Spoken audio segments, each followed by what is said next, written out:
Salut à tous et bienvenue semaine 13 de ce Tarifé News. Alors, on y va avec les nouveautés bien sûr de chez Games Workshop. Donc, qu'est-ce qu'on a? On a la sortie de Arène des Ombres, donc pour Age of Sigmar. Ça, c'est une boîte qui a déjà été teasée depuis pas mal de temps. C'est vrai que maintenant, on est à une période où on a quand même pas mal de teasing. Hein, donc, il y a des choses, bon, on les découvre, mais c'est vrai que le temps qu'elles sortent, le temps qu'elles soient en précommande, parce que là, je vous rappelle, samedi, c'est les précommandes et la sortie, c'est dans 2 semaines techniquement. Donc, ça fait encore un petit peu de temps à attendre.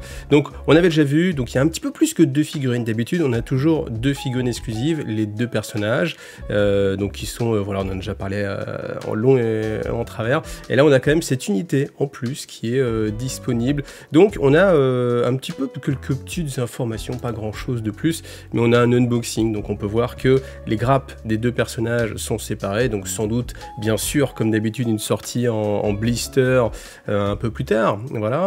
Bon, celle-ci, moi j'avoue, j'accroche pas du tout à sa dynamique en fait. Déjà l'idée qu'elle doive être sur un petit caillou comme ça pour faire balancer son fouet, c'est bon, c'est un peu bizarroïde on va dire.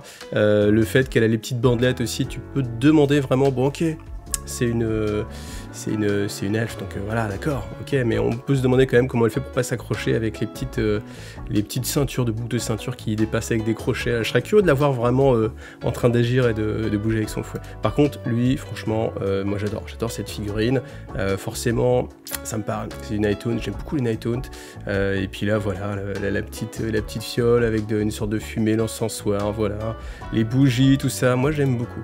Après, ce que je voulais vous montrer, mais pas une grosse information non plus, c'est qu'en fait on voit que ce sont des petites grappes, en fait des demi-grappes, donc du coup est-ce que ça veut dire qu'on aura une toute petite boîte, et qui dit toute petite boîte dit aussi petit prix, je ne sais pas, en tout cas on n'a pas le prix de ces 2 sorties là. Ce qu'on a comme prix, c'est pour la boîte de Arena Outched, donc c'est 150 €, voilà, on est sur cette gamme de prix là. Honnêtement, il y a beaucoup de boîtes qui sont à ce prix-là à chaque fois, des fois ça monte plus cher, 155, là je trouve que 150, ça reste malgré tout, alors raisonnable c'est toujours un grand mot, mais je pense que c'est malgré tout voilà, acceptable. Puis après c'est à vous d'accepter, hein. C'est comme d'habitude, les prix, ça dépend forcément de ce que vous avez comme rythme de vie, on va dire. Alors, nouveau décor, voilà, les nouveaux décors que j'attendais, que je pensais trouver en fait dans la boîte de Nashmoon, hein, pour Kill Team, mais alors pas du tout. Donc on les a maintenant séparément. Donc, première chose, c'est vrai quand on voit en fait les Space Marines à côté, je les trouve peut-être un poil plus petits que de mon imaginaire. Peut-être que voilà, c'est que j'avais oublié ça, mais c'est vrai que je les voyais un peu plus gros. Donc on va avoir plusieurs kits qui vont sortir. Donc la grosse boîte compile, cette grosse boîte compile, elle est au prix de 175 €. Donc là aussi c'est un budget. Donc qu'est-ce qu'on trouve dedans? On trouve, alors ça maintenant on le trouve dans toutes les boîtes, ces planches, voilà, de terrain. Alors c'est pas mal, ça remplace pas le néoprène, hein, malgré tout, hein, c'est un peu brillant, ça fait que vous en avez 2, donc vous les mettez ensemble, ça fait 30 sur 44 à peu près, donc ça fait une demi-table, on va dire. Toujours ça de prix, mais voilà, en tout cas vous les trouvez maintenant à chaque fois, donc c'est pas mal. Si vous n'avez pas de quoi mettre sur votre table de jeu, voilà, c'est quand même mieux que rien. Et puis voilà tous les petits éléments de décor. Alors pour ceux qui se posent la question, là, ces petits éléments là, ils viennent en fait se mettre sur les côtés ici et se clipser pour pouvoir faire en fait une barricade beaucoup plus grande. Voilà, donc on peut aussi trouver séparément ces éléments là. Donc là on a ce qui s'appelle le A-Bunker Unstocked. Donc là on retrouve, hein, vous voyez les petits taquets. Là on voit mieux, hein, qu'il y a des petits trous ici. Et vous voyez en fait, il faut imaginer que c'est ici là qu'on a la séparation. Ça fait une sorte de Y. Vous enlevez ça pour faire le coude. Et puis là vous venez clipser ça ici à l'intérieur. Voilà, ça vient juste ici. On remet un autre de l'autre côté. Et puis vas-y, on a un mur.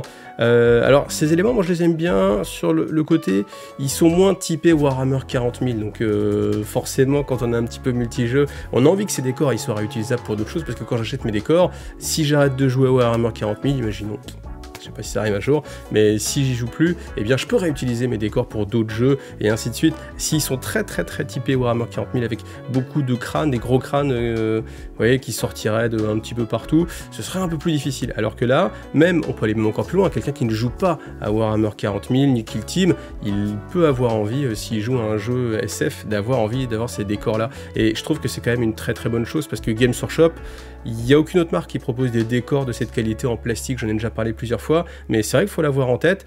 Si, on peut dire est-ce que c'est cher, est-ce que c'est pas cher, certes, mais qu'est-ce qu'il y a à côté? En fait, il faut comparer. Qu'est-ce qu'il y a à côté? Il y a les décors MDF, il y a les décors impression 3D, donc là, c'est un petit peu la foire, parce qu'au final, ça dépend si vous avez une machine, ça dépend si vous savez vous en servir, ça dépend de votre degré d'exigence, est-ce que vous voulez de la résine, est-ce que vous voulez du PLA, ça dépend, est-ce que vous voulez derrière retravailler un petit peu les décors, est-ce que vous êtes susceptible de voir toutes les petites stries et du coup ça va pas aller, ou alors du coup, peu importe pour vous, et même si c'était beaucoup plus visible et beaucoup plus grossier, ça vous irait quand même parce que c'est qu'un décor. Vous voyez, il y a quand même beaucoup d'éléments à prendre en compte, donc c'est difficile de comparer, mais toujours est-il que hormis peut-être Archon Studio qui fait aussi des décors, là comme ça en tête de Mantic aussi peut-être un petit peu, mais on n'a rien de ce niveau-là. Donc le STC App Bunker, parce que là je vous ai bien fait mijoter, il va coûter 65 €. Voilà.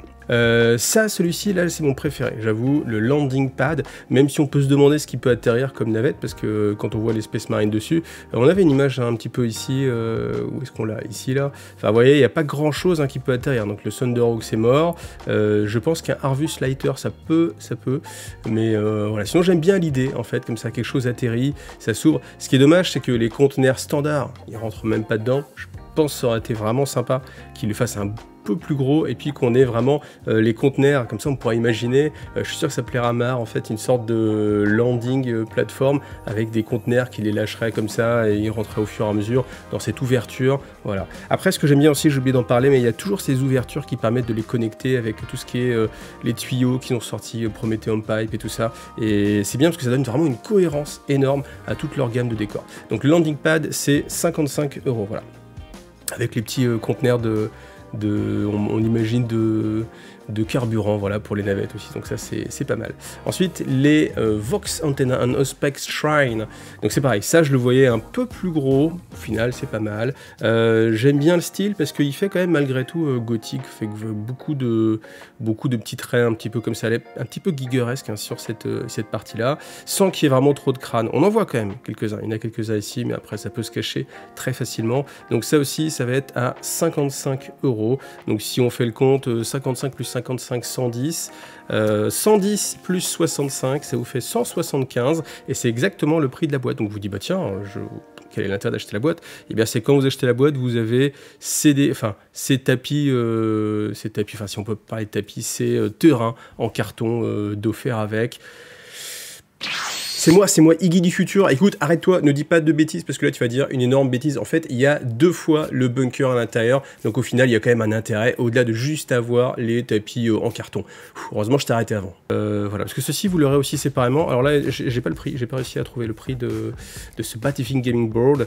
Je pense qu'on peut peut-être imaginer quelque chose qui coûtera dans les 40 €. Voilà, mais bon, ça reste que du carton. Hein. Je pense que ça, quoi qu'il arrive, ça va toujours être trop cher. Parce que je suis en train de me dire, tout simplement, pour 40 €, on a des tas de jeux de société avec un game board qui est en carton, qui est plein de pions à côté, etc. Donc bon, voilà, ça je pense que... Voilà, enfin vous avez compris, moi je suis pas fan, moi je suis full néoprène. Alors ensuite, vous pouvez récupérer pour les temps qui viennent les vieilles figurines Eldar, voilà, donc si vous avez envie d'avoir un petit peu de nostalgie, les récupérer. Aeronautica Imperialis avec ce qu'on avait déjà vu, donc le Hemlock et le Nightshade, ça va sortir chez Forge World, donc je n'ai pas non plus les prix. Un bouquin, pas disponible en français tout de suite, livre audio, voilà, un petit peu de goodies, avec des jolies tasses, ma foi, très orientées, encore une fois. Si tu joues pas Space Marine ou Necron, peut-être un petit peu de Necron, ça moque quand même un petit peu de Tyrannide ou de Tau ou que sais-je. Alors le sondage de la semaine dernière, c'était sur la nouvelle boîte de Necromunda. Vous savez, vous avez les belles puces, tout ça. Donc 38% je joue et je suis hypé, 7% je joue à l'intérieur seulement. Donc déjà sur les joueurs qui jouent déjà à Necromunda, on sent qu'il y a quand même une grande proportion de gens qui sont très contents de cette sortie. Donc je pense que 7% c'est vraiment très minime. Donc belle victoire de Games, parce que ça veut dire que la boîte est attendue par les joueurs. Ensuite on a 30%, ça pourrait me faire craquer. Et 25%, passez votre chemin monsieur. Ça fait quand même un quart des gens qui ne sont pas du tout intéressés ou qui ne sont pas dans Necromunda, comme si on avait presque 75% des gens qui jouaient à Necromunda et soit qui étaient intéressés, soit n'étaient pas intéressés. Au final, je pense que c'est un peu plus faible, donc je pense que seuls les gens qui étaient vraiment sur Necromunda ont voté, voilà. Donc c'est toujours un petit peu le piège des sondages, mais en tout cas, ce qui est sûr, c'est que c'est vraiment attendu, parce que 38% d'un côté, 30% de l'autre, on peut dire que ça fait quand même 68% des gens qui ont voté qui sont hypés par cette boîte-là, donc une boîte, à mon avis, très attendue. Alors un petit retour qui peut faire plaisir, justement avec, on espère, plus ou moins la fin du Covid. Je sais pas si on peut parler de fin du Covid, mais en tout cas, retour des manifestations, hein, donc retour des events, et donc le jeu organisé en magasin, en boutique ou par des associations. Donc on va avoir des boîtes, voilà, qui vont sortir. Ces boîtes-là qui vont contenir, alors on n'a pas le détail de chaque boîte forcément pour l'instant, mais si je me réfère à mon expérience sur les kits qu'il y avait sur Warhammer Underworld, à chaque fois on avait un trophée en verre, comme ça, voilà. Donc là, vous voyez, celui de 40 000, celui d'Age of Sigmar, et puis des petites goodies en plus, donc c'était des petits jetons en carton en plus, des cartes spéciales avec une illustration différente, des choses comme ça. Donc je ne sais pas ce qu'on peut avoir sur Warhammer 40 000, peut-être des pions d'objectifs par exemple, ou des cartes pour représenter, je ne sais pas, les zones de déploiement, ou des choses comme ça. Mais en tout cas, ça va sortir, donc on a les dates, alors jusqu'en 2023, on aura toutes disponibles, donc c'est-à-dire pour tous les jeux. Par contre, ceux qui vont être disponibles pour l'instant, ça va être très prochainement, là maintenant, ça va être pour Warhammer Underworld. Donc si un jour j'ai l'info et que je peux voir ce qu'il y a un petit peu dans ce kit-là, eh bien je vous en reparlerai. Alors je vous fais pas l'affront de reparler d'Horus Heresy parce que vous avez tous vu le trailer. Si vous n'avez pas vu, regardez-le parce qu'il est vraiment magnifique, ou re-regardez-le, mais comme vous l'avez tous déjà re-regardé au moins 2-3 fois, voilà. Donc ce qui est intéressant, c'est de savoir que le Warhammer Horus Heresy Day aura lieu le 7 mai 2022, et c'est à ce moment-là que vont être présentés vraiment le contenu de la boîte. Alors peut-être qu'on l'aura en exclusivité un petit peu avant, je ne sais pas, mais en tout cas, s'ils font l'annonce, je pense que ça va être vraiment réservé pour ce moment-là. Après, la boîte sortira un peu plus tard, mais voilà, il y aura l'occasion de tester les règles, voir un petit peu ce que ça donne, et puis voir vraiment le contenu de cette boîte, peut-être pas encore avoir le prix, mais en tout cas de savoir si déjà ça va être vendu sur le magasin Games Workshop. Oui, je pense, ça ne va pas être exclusivement Forge World, parce qu'à ma connaissance, Forge World ne vendent pas de choses, enfin, je ne sais pas, en fait, je ne sais pas. Je ne sais pas. Peut-être que ça va être... parce qu'au final, on avait quand même eu Bataille Alcat, je sais pas comment ça s'appelait, Bataille Alcalt, qui était une boîte de l'hérésie d'Horus où on avait justement, je sais plus, il y avait les cataphracties à l'intérieur, des choses comme ça. Donc, est-ce que cette boîte de base va être disponible dans les magasins chez les revendeurs, et puis après, sans doute aussi après le kit d'armure MK6 aussi, comme c'était le cas avant, et puis à voir, au fur et à mesure tout va être disponible et on aura une gamme Hérésie d'Horus en magasin, et pas uniquement chez Forge World, pourquoi pas. En tout cas, ça va pas laissé grand chose à Forge World, hein, parce que maintenant qu'ils font plus de kits spécifiques, enfin pour Warhammer 40 000, des gros kits qu'on avait plaisir à trouver justement chez eux, voilà, ça risque d'être un petit peu peau de chagrin chez Forge World. Alors pour cette semaine, on va faire un double sondage en fait sur ces décors-là. Donc premier choix, c'est physiquement, est-ce que ces décors vous plaisent ou ils ne vous plaisent pas, tout simplement. Et après, comme maintenant avec Warhammer 40 000, on est à une époque où les décors ont vraiment un impact assez majeur et où ils sont très normés, je me pose la question, est-ce que sur le sondage numéro 2, vous les trouvez jouables ou réponse 2, vous ne les trouvez pas jouables? Donc je vous rappelle que pour participer directement dans la description de la vidéo, vous avez les liens pour le sondage. Et on termine avec la petite figurine du lundi, donc c'est chez Forge World, c'est pour Blood Bowl, et c'est le Almighty Beer Bowl, voilà, qui va être soit je sais pas si c'est un star player ou un big guy, je pense que ça va être un star player, que vous allez pouvoir jouer dans différentes équipes. Donc voilà, vous pouvez jouer chez les Norse, les Dwarfs, Halfling, Human, Imperial Nobility et les Ogres, voilà. Donc disponible aussi bientôt chez Forge World. Bon, figurine assez sympathique qui est dans la gamme, hein, qui ressemble vraiment à ce qu'on a vu avec la Depticon, donc voilà, très très bien. Donc je vous rappelle que mardi, eh bien, c'est le retour de Sakos Figus. Sakos Figus, que c'est un magazine d'actualité qui n'est pas consacré qu'à Games Workshop, contrairement à Tarif et News.